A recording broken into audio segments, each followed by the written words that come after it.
Bear had taken off through the cornfields that bordered Wood Creek. I had heard the gunshot that followed and hoped it wasn't meant for him. I was in hot pursuit, but was still careful, knowing someone close by was armed. The guards on top of the campers heard it too. An air horn went off immediately, which I assumed was a warning for the community inside. I could have held off, let Bear die, and we could remain safe. But he was now family. Even though I'd been putting my life in jeopardy, I'd had Bear's back. I followed his trail through the broken corn stalks and found Bear on top of a 20-something kid. Bear must have pounced at the right time because I saw the rifle 3 feet away from where they laid. As I approached, the kid was raising his knife to stab Bear in the neck. I immediately kicked it out of his hand, put the red dot of my AR directly on his face. I told Bear to ease up and heal, at which he obliged. I could hear a group calling out for Nate as they approached. I said, "You must be Nate, huh?" He replied, "You're a dead man. They're coming for you." "On your feet, Nate. Let's go," I said. "We're going to go meet them." We were approximately 40 yards from the entrance to Wood Creek in the cornfield. Spotters on top of the campers seen us coming. I yelled out, "Anyone shoots the dog, I shoot Nate."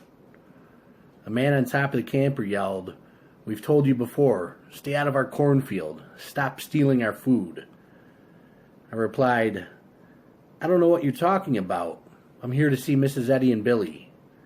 Nate yelled to his group that he spotted 4 more that had walked in with me. Nate had been part of a perimeter patrol and had apparently seen my family approaching as well. He was en route to ambush us before Bear had picked up his scent. "There's 4 females underneath the bridge a half-mile out," he squealed to the men on top of the camper. I was still holding down the button on my walkie, giving my family fair warning. They knew to retreat to the Bronco and rendezvous back at the McDonald's.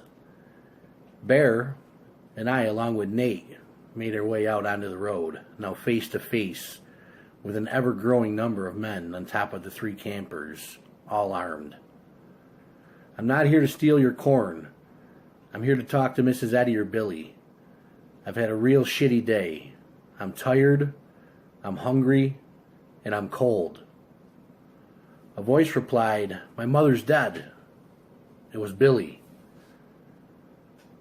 I'd known Billy since I could walk. He'd always take me for extra rides in the wagon he had pulled behind the tractor when I was a kid. "I'm sorry to hear that, Billy. It's me, Brian, Mary Ellen's son. I've been on the road since sunrise this morning trying to get here. The 4 females are my family, my wife and daughters. Even though Alicia was my daughter's best friend, she too is family now." "Jesus Christ," Billy replied. "You're a sight for sore eyes. Boys, lower your guns. He's okay," he said to his patrol. At the same time, I removed the barrel of the rifle from Nate's back. He looked back, gave me a look I wouldn't soon forget. "We thought you were from the other campsite down the road. We've had a lot of problems with them this past week," Billy said. I radioed my wife, told her it's okay. Walk back, with the emphasis on walk. I wasn't ready to give up our supplies and our vehicle just yet. I asked Billy what happened to his mother, Mrs. Eddie. Her and my grandmother had been friends for decades. "Long story, Brian," Billy said. "We'll discuss it after we get you and your family settled." He asked what I had seen out there.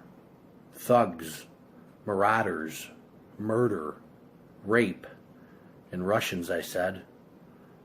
Billy replied, "Well, you certainly look like you've seen better days."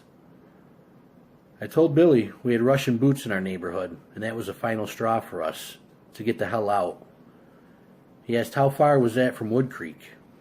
65 miles, I answered. I said this place was the first place I thought of when we evacuated. "Well, we're glad to have you. And look, here comes the rest of your family." Thank you, Billy. This is my wife, Christina, and daughters, Gianna, Desiree, and Alicia. You've met Bear already. You must have gone through hell to get here, Brian. Billy had no idea of the carnage I left behind at the golf course. I said the world's changed a whole lot since I last visited here. The EMP, the invasion, the nuke. Billy said you heard about DC too, huh? Yeah. I've been monitoring any information I could by ham radio. I ran into a couple government contract employees in my neighborhood too. They had set up a relief camp at my daughter's high school, but it was eventually overrun by Russian forces. The city and surrounding suburbs were war zones. We rode it out at home for as long as we could before we had to leave. Billy said that we were the first group he'd seen in weeks. I asked him how many he had left here at Wood Creek. 52. 57 now with you 5. We've suffered our fair share of losses here too, Billy answered. After the initial detonation, we lost quite a few who had pacemakers installed.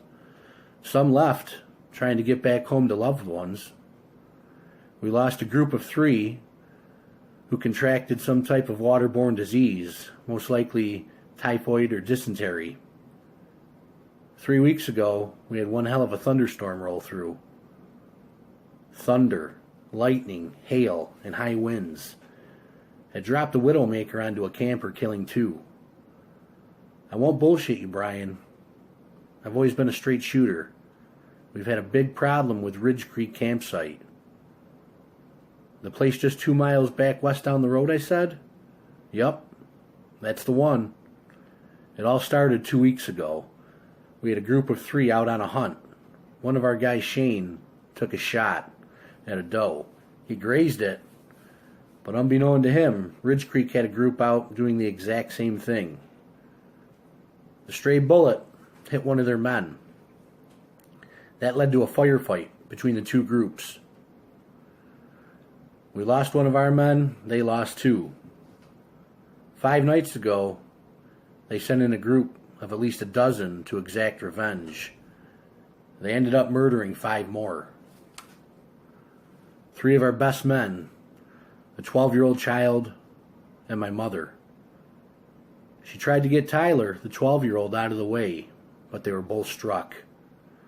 We've been on high alert ever since, blocking both entrances. Scouts like Nate out there around the perimeter, and a constant watch 24/7. They've been coming closer, stealing from our corn crops. Heck, that's who we thought you were. Geez, Billy, I'm so sorry about your mother. She was the face of this campsite. Her and my grandmother Dorothy went way back, and her and my mother too. I miss your mother, Brian. Everyone loved her here. Everyone knew her. What's it been? 10 years next month, I said, cutting Billy off. As we walked through Wood Creek, I could hear music playing. I asked, is that the jukebox from the arcade playing? Yeah, 1 hour every night. We run that and 2 arcade games for everybody. Kind of a morale boost. Those things are still working, I asked surprisingly. Yeah, we got a guy. He's able to get them going. He's our engineer and our comms guy. We plug them into the generator and the kids come running. I said, don't tell me you've got the ice cream being served too, as I reminisce back 25 plus years ago. Nope, no ice cream, Billy answered.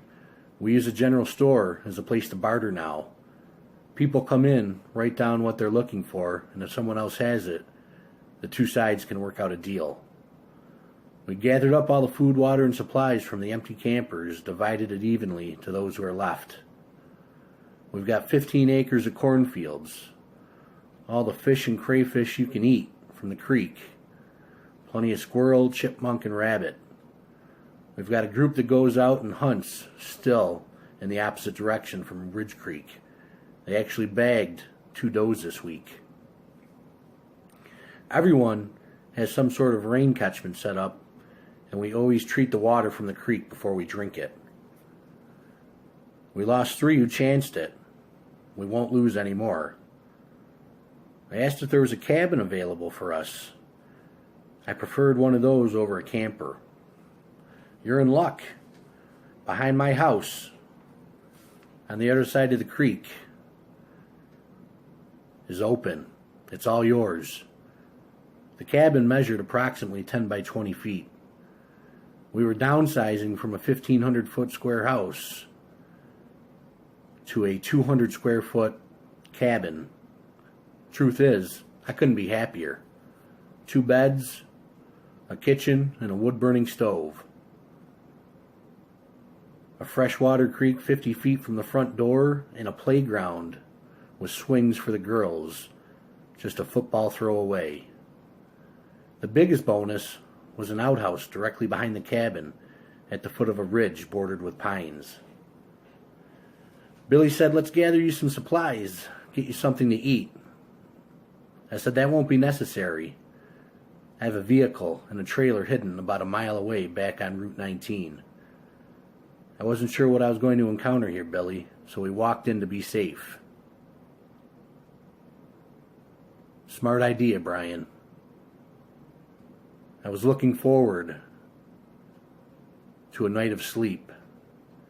It had been days since I was able to rest my head on a pillow and forget about all the troubles that this world now brought.